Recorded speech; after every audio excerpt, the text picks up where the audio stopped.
حضور صلی اللہ علیہ وسلم نے نا فجر کی نماز پڑھائی، فجر کی، اور حضور فجر کی نماز پڑھا کے فرمانے لگے بھئی کسی بندے نے روزہ رکھا ہوا ہے آج؟ حضرت عمر کہتے ہیں رات کو میرا ارادہ تھا رکھوں، پر سویرے پھر میں نے گرا دیا، نہیں رکھا۔ حضور نے دوسری دفعہ پوچھا بھئی کسی نے روزہ رکھا ہے؟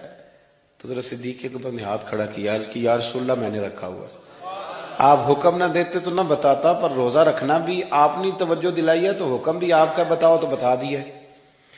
حضرت عمر کہتے ہیں حضور نے فجر کی نماز پڑھائی، فجر کی۔ دوسرا سوال پوچھا بھی کسی نے کسی بیمار کی تیمارداری کی ہے؟ تو حضرت عمر کہتے ہیں میں نے فٹافٹ عرض کی یا رسول اللہ ابھی تو نماز فجر پڑھی ہے، تو اب گھر جائیں گے تو تیمارداری کریں گے نا۔ تو حضور نے فرمایا عمر تو ذرا ٹھہر جانا، جلدی نہ کر، ٹھہر نا ذرا، روک تو صحیح۔ تو حضرت عمر فاروق رضی اللہ تعالیٰ عنہ فرماتے ہیں میں چپ کر گیا، حضور نے فرمایا بتاؤ بھی کسی نے تیمارداری کی ہے؟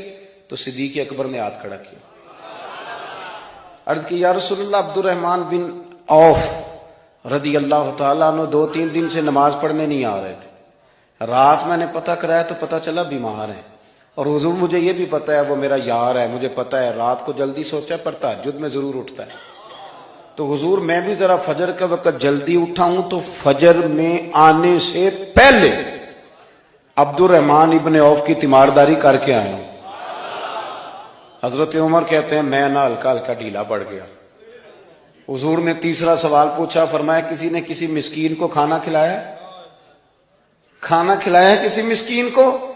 حضرت سیدنا عمر فاروق کہتے ہیں میں نے پھر عرض کی، میں نے کہا یا رسول اللہ ابھی تو فجر پڑی ہے، گھر جائیں گے کوئی چیز لیں گے تو کھانا کھلائیں گے۔ تو حضور پھر مسکرائے، فرمایا عمر تو ذرا ٹھہر نہیں جاتا، ذرا ٹھہرنا، ذرا نظارہ تو کرنا، گویا یہ شان صدیق اکبر کا جلسہ ہو رہا، ٹھہرنا۔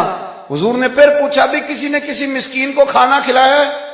تو حضرت عمر کہتے ہیں لوگ سارے دائیں بائیں دیکھ رہے تھے اور میں چپ کے ابو بکر کو دیکھ رہا تھا، کہ مجھے پتا تھا کہ بولنا اسی نہیں ہے، اور دل میرا کر رہا تھا کہ کہہ دوں دیو جناب جواب، دل میرا کر رہا تھا۔ وہ سمجھ گئے تھے کہ سونا راضی کن کاموں میں ہو، بس یہ نقطہ انہوں نے پا لیا تھا۔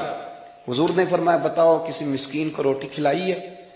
تو جناب سیدنا صدیق اکبر نے ہاتھ کھڑا کیا، عرض کی یا رسول اللہ سویرے اٹھا ہوں تو چھوٹا بیٹا بھی اٹھ گیا تھا، اور میرے وضو کرتے سنت پڑھتے ماں سے کہنے لگا بھوک لگ رہی ہے، تو ماں نے 2 روٹیاں بھی پکا دی، تو حضور ایک اس نے کھائی دوسری اس کے ہاتھ میں تھی۔ جب ہم نکلے ہیں نا گھر سے تو دروازے پہ ایک فقیر کھڑا تھا، مسکین کھڑا تھا، کہہ رہا تھا رات سے بھوکا ہوں، کوئی دروازہ کھلنے کا انتظار کر رہا تھا، ابو بکر سب سے پہلے تیرا ہی کھلا ہے۔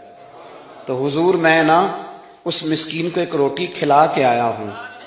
حضرت عمر فاروق کہتے ہیں میں نے گردن جھکا لی، اور میرے رسول کریم نے فرمایا اے اللہ میرے ابو بکر پہ رحم فرما، اللہ میرے ابو بکر۔ وہ سمجھ گئے تھے، مزاج شناست سمجھ آ گئی تھی کہ حضور کن باتوں میں، اور نا اپنے اوپر وہ سارا کچھ طاری کر لیا تھا انہوں نے، طاری، ان کی ادائیں بالکل ڈھل گئی تھی نبی پاک کی اداؤں۔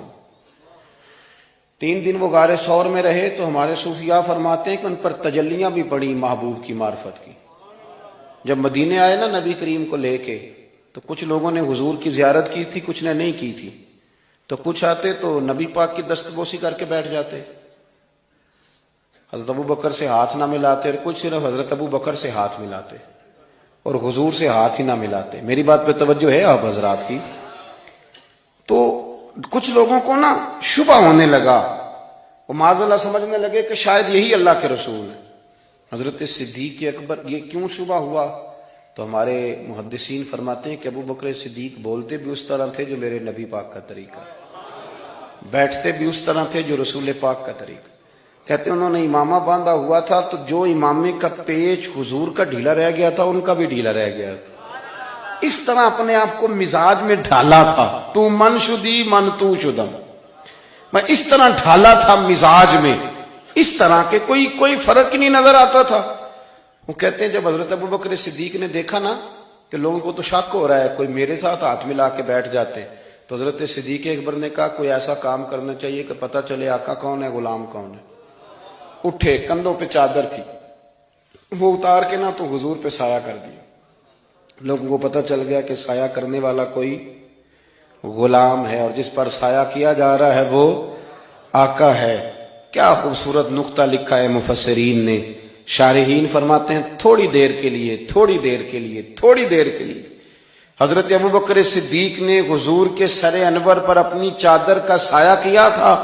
اللہ کے رسول نے احسان کا بدلہ یہ دیا، نیکی کا بدلہ یہ دیا کہ قیامت تک ان کی قبر پر اپنے گنبد کا سایہ فرما دیا، قیامت تک گنبد کا سایہ کر دیا۔